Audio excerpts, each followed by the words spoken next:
Classes in session, boys. It's Patrick Lynch of Can't Afford College. And this week, we're going to be talking about how to fill that pipeline that we talked about last week with consistent leads.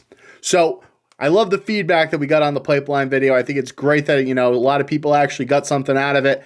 And this week, I'd really like to kind of focus in on what, about filling that pipeline with consistent leads, some of the best practices I do that I've had great success with, and really just give you some ideas for some new ways to reach out to clients and how to market and basically use your existing business you have now to get new opportunities. So let's hop right into this. So when I talk about getting new leads, I'm not talking about the standard, your lead tracking, your cold calling, you're doing all that basic stuff. I'm talking about taking it to the next level. So we spend every day of our lives on social media, on the internet, and how many of us are actually really utilizing this to our top potential? I'm going to say not many.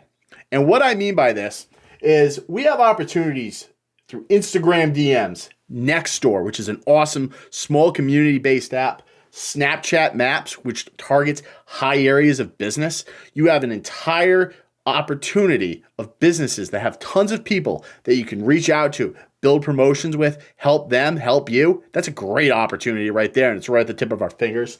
You have billboards, which we see everywhere. People still like to do old-fashioned marketing. You can just pick up the phone and call them and add them to your business list. That's great. My personal favorite, good old-fashioned business cards. You find these bad boys all over town on local community boards.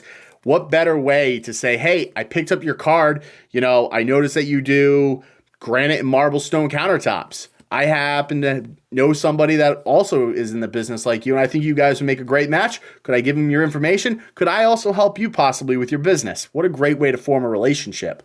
You also have my personal favorite, Facebook groups. It doesn't get any better than Facebook groups. Everybody knows what I'm talking about here. People go on and they post, I'm looking for a contractor. I'm looking for a landscaper. I need a plumber. Does anybody know a dog walker? And people just swarm in there and they tag their friend's business. They tag them their own business. They tag businesses left and right. They tag opportunities left and right.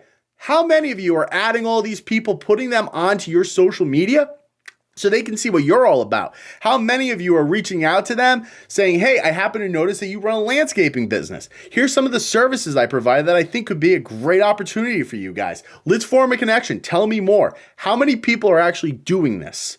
See, you don't necessarily have to go right after this, but you're allowing them to see the content that you post and interact and share, and that's a great opportunity. So when I'm talking about how you're getting fresh leads, you need to start utilizing these tools in a better aspect. Social media is an awesome thing, but when you have some good old-fashioned options like billboard and business cards, what a great way to get fresh, consistent leads week after week. Every time you go out, you have the opportunity to find some business cards, find a billboard, and add to your funnel.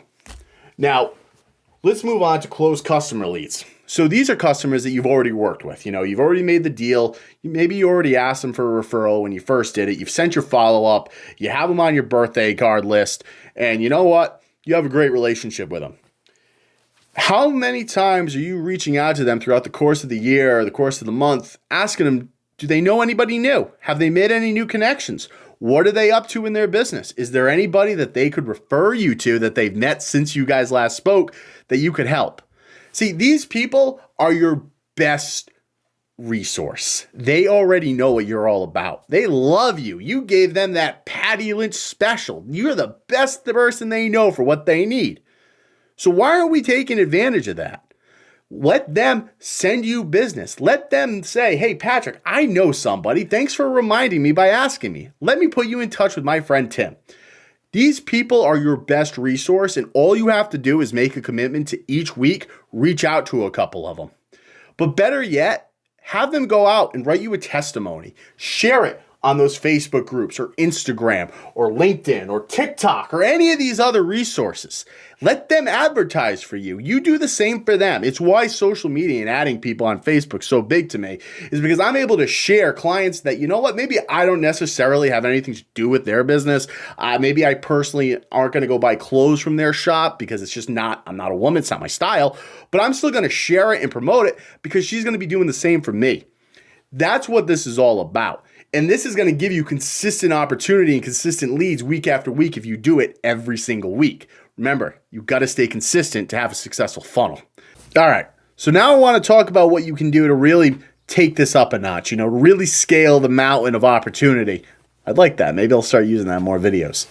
Basically what I'm saying here is it's very easy for people to just go to Starbucks, right? You know, you have your leads, you sit down and you say, all right, I got my generic email template, I'm sending it out, and done. I'm done for the day. I don't gotta do anything else. I'm gonna go golf.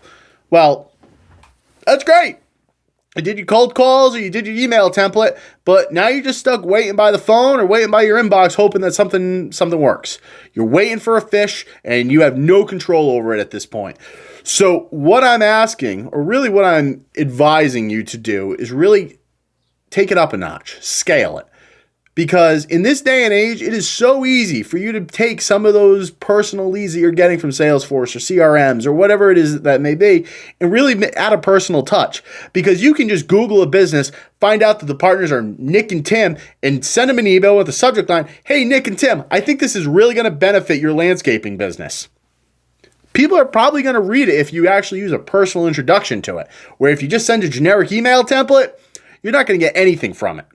And that's the problem, is that you need to start doing things that are going to separate yourself from everybody else. And once you start doing this, you're going to be able to consistently have fresh leads in this pipeline because you're going to be going that extra mile. And those customers that you reached out to with that personal connection through a cold email or a cold call are going to now become raving fans and eventually close customers. They're going to give you those referrals or give you those testimonies, which is going to restart the entire process, and you're going to have a nice flowing pipeline of consistent revenue driving leads. It's not complicated. So this was this week's lesson. I think we're all done on talking about how to fill your pipeline. Maybe next week we'll talk about the actual sales process. But as always, this is Patrick of Can't Afford College. Drop me a like, comment, share, subscribe. I don't care what you do. Class is dismissed. See you later.